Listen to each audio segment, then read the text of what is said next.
Welcome to Paging Financial Freedom, a podcast about doctors and spouses and the journey to financial freedom through real estate and tax savings. I'm Dr. Daniel Shin, a surgeon and real estate investor. You might know me on social media as the Darwinian Doctor or the founder of Serious Real Estate. And I'm Lila Kaplan, former Wall Street professional, certified financial planner, and the person on a mission to retire my orthopedic surgeon husband in the next 5 years. I specialize in apartment investing, helping doctors and their families build true financial freedom beyond their W-2 incomes. If you're interested in achieving tax-efficient financial freedom through real estate, you're in the right place. Let's get started. Welcome to Paging Financial Freedom. I'm Lila Kaplan, a former Wall Street professional turned real estate investor and the wife of an orthopedic trauma surgeon. I've seen firsthand how demanding the medical world is, not just for doctors, but for their families too. I'm here with my co-host, Dr. Daniel Shin, urologist, medical consultant, and fellow real estate investor. Together, we help doctors and their families achieve financial freedom through real estate, tax strategies, and smarter financial decisions. Thanks, Lila. So if you're a doctor or married to one, you already know that medical training prepares us for a lot of things. But I would argue that financial security is not one of them. So today, we're going to talk about residency. We've all been through it. It's got long hours, high stress, and some real financial traps that a lot of doctors fall into during training. So we're going to share what we wish we had known, the mistakes we made, and how you can start setting yourself up for financial success. And Lila, your experience on the other side of the coin. Yeah, absolutely. And I'll be sharing a crazy real life story about a financial advisor who has scammed doctors out of lots of money and show you how you can avoid people like him. So let's get started. All right, perfect. So let's start with the basics of what we all remember from residency, or for the listeners who are going through residency, you are experiencing right now. I would say, by and large, residency is a pretty brutal experience. They cap the hours at 80 hours a week, theoretically, but we know that that's an average. So some weeks are going to be way more and some weeks are going to be less. But in general, that's an ungodly amount of time that you're spending in the hospital and the clinic and on the floor working. But this is also when these financial decisions start to creep in. You've got student loan payments, you've got insurance pitches that Lila, I think you're going to talk about. And you're earning a paycheck actually for maybe the first time in your life. So why don't we talk about it? You know, this is when I met my husband. I met him when he was actually PGY2. To be honest, I didn't know what residency meant. I thought that you guys were still students. I think most people don't know that after medical school that you guys are full-fledged doctors. And I didn't realize that you guys made really, really little money. When I first met my husband, he accidentally left his pay stub in my car one day. And I snuck a peek and I realized, oh my God, he was making $40,000, maybe $50,000 at that time. This was in Jersey City. So I was just thinking they must be drowning in that student debt. How is he even surviving? Meanwhile, at the same time, I also see a lot of financial advisors and insurance reps and other salespeople taking them out for free meal and pitching them and circling them like sharks and basically ready to sell them something that they don't really understand. Yeah, I remember actually, I had a very similar starting salary. I was in Los Angeles, and I'm pretty sure my starting annual salary was $43,000 a year, which, this was a little while ago, but still, it was a really low salary, even, nationally. For some reason, a lot of the big cities seem to offer lower salaries than some of the, other places you could go. And I was just really thankful that I was actually already married at the time and my wife was gainfully employed. So together, it was a lot more manageable. But I can imagine if you're on your own on that one residence salary, it's going to be a struggle to just to survive.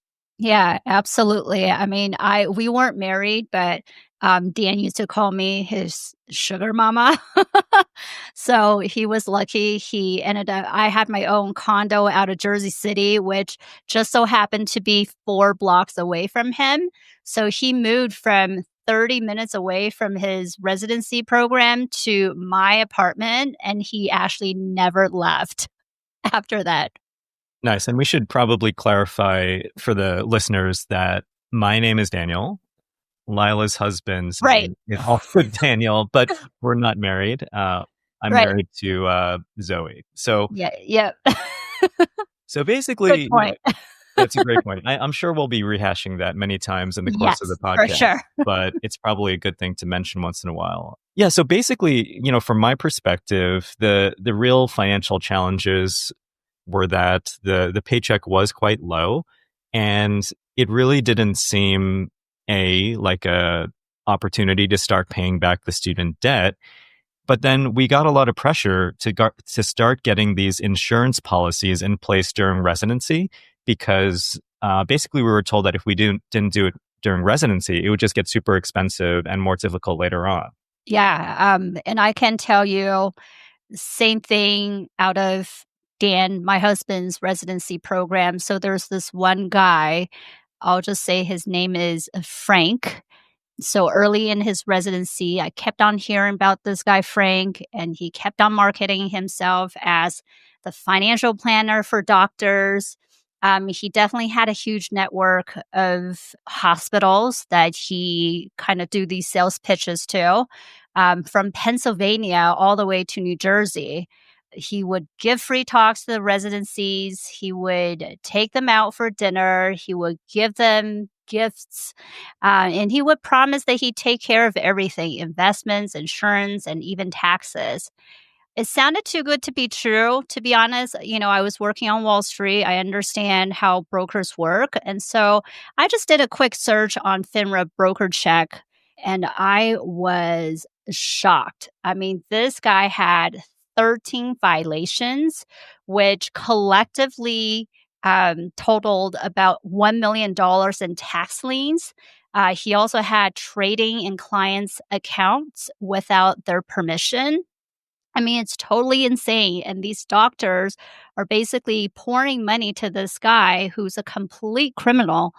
So I just feel like, after that moment, that I wanted to help doctors to understand not only about financial education, but also how to do easy background checks.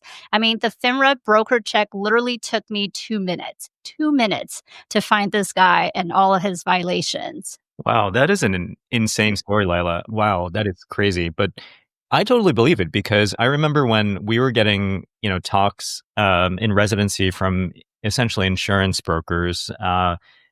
We were glad to be there because, remember, we were pretty penniless. So they would buy us a nice dinner, and it would be a break from, residency for those of us that can make it. So we would sit there and just have a nice meal. And then it was very convincing, the presentations from these guys about various insurance policies and disability and all this stuff and life insurance. And I remember signing on for an insurance policy, but I definitely did not even think to do a background check on the insurance provider. Yeah, for sure.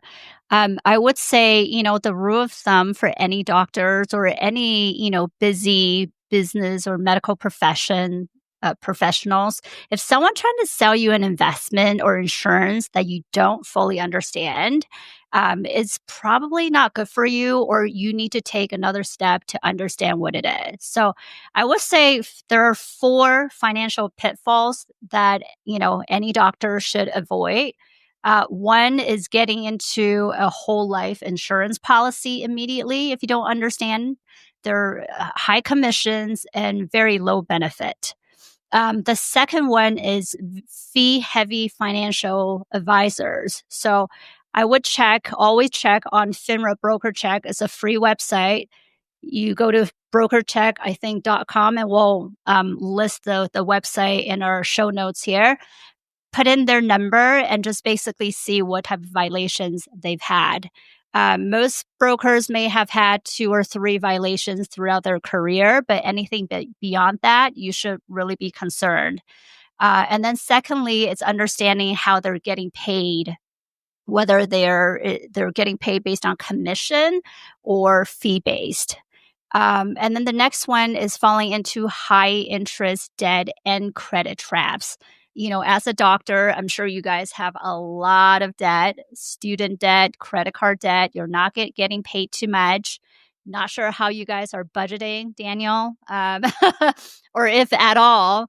But just really paying attention to the high interest rate, especially right now, we're in such a high interest rate environment.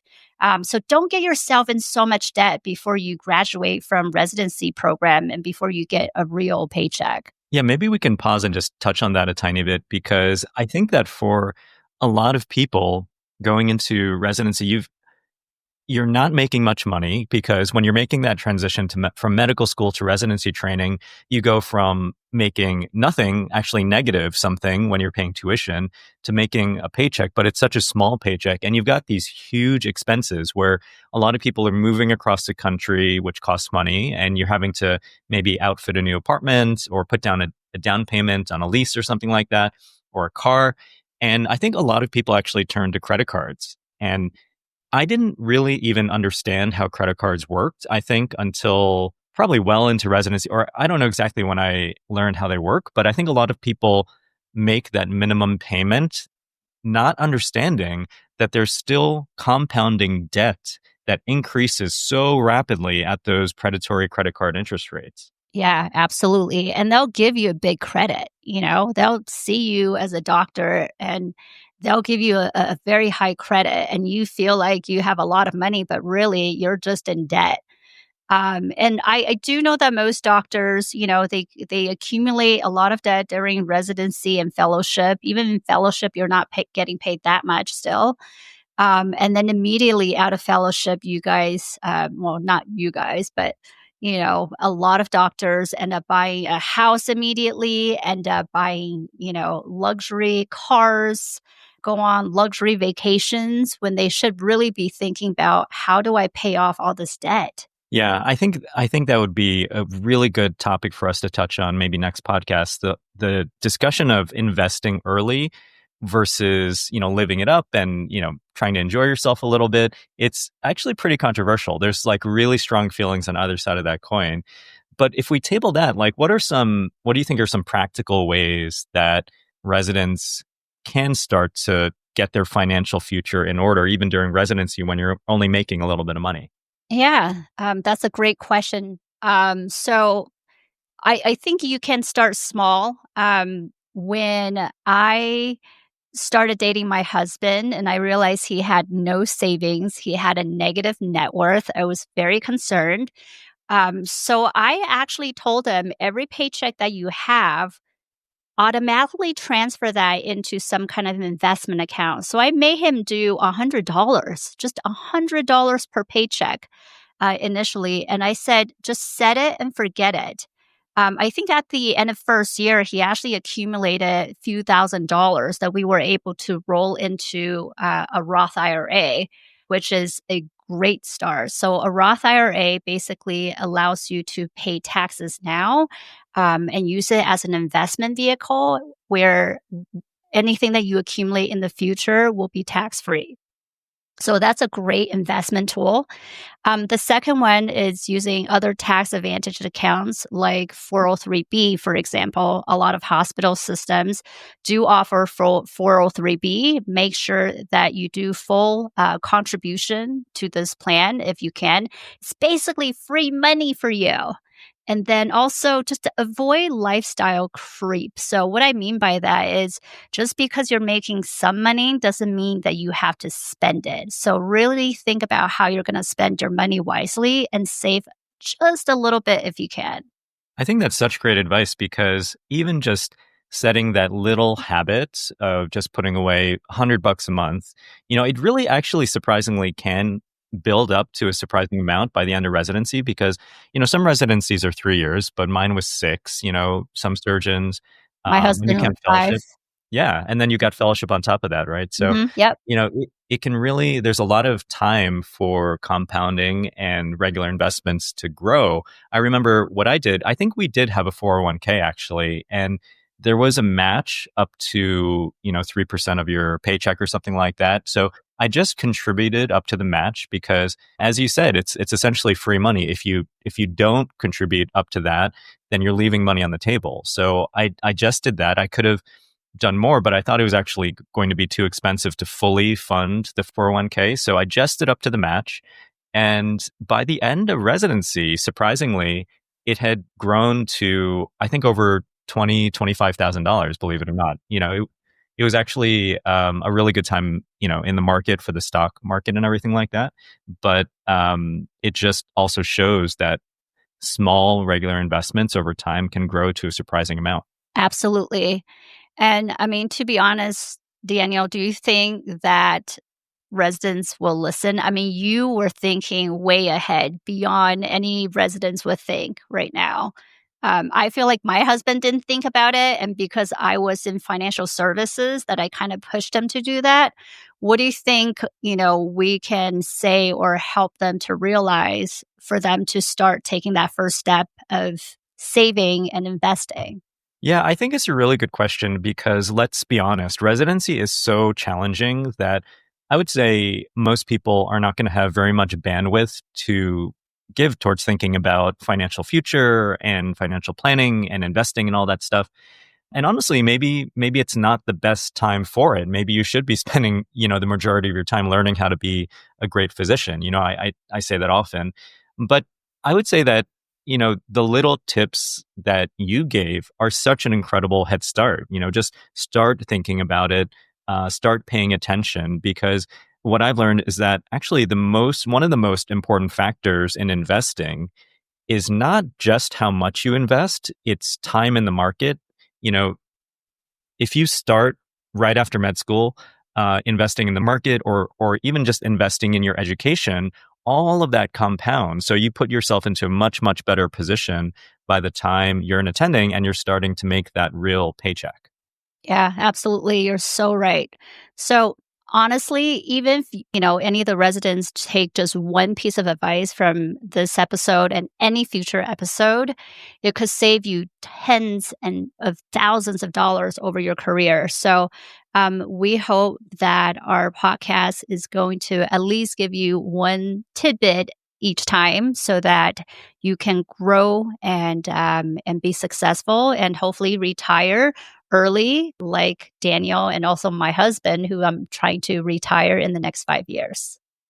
I think that's great advice. And one thing that I want to tease for the future is that one of the questions I get a lot on social media is like, I am in residency now, but I'd like to start investing in real estate. And I'm very torn about whether or not to actually recommend that for someone who's in residency training. So I would love to discuss that with you, Lila, at a future date. But maybe we can start wrapping it up here. So give us some final takeaways. Yeah, sure. So I would say don't let financial stress define your training careers. The early you start making money moves, the sooner you'll have real financial freedoms. I've known lots of doctors who are still operating at 70s and 80s, and I do not want to see that for you unless you really want to. But why would you want to? What do you think, Daniel? Yeah, I think some people, especially I've seen some, really wise internal medicine docs and really passionate surgeons, they just love it, So it's their identity, it's what they love to do, and I have nothing against that. But I do think that if you're in residency or a resident or you're married to one, please share this with them, because if I could go back and change just one thing, it would be that I would have started really investing in my financial education much earlier. I was doing it sort of a little bit here and there, but learning about all of these things can really change the trajectory of your financial future. Yeah, absolutely. So we're just getting started on this journey with you. Make sure you subscribe to us, leave us a review, and don't forget to grab your free resident financial survival guide at www.pagingfinancialfreedom.com/residence. All right. Thanks for tuning in to Paging Financial Freedom, and we'll see you in the next episode. Thanks for tuning into Paging Financial Freedom, where we help doctors and spouses like you take control of your finances, invest smarter, and build a life by design. If you enjoyed today's episode, don't forget to subscribe, leave us a 5-star review, and share this with someone who needs to hear it. And remember, financial freedom isn't just a dream, it's a decision, so let's get there together.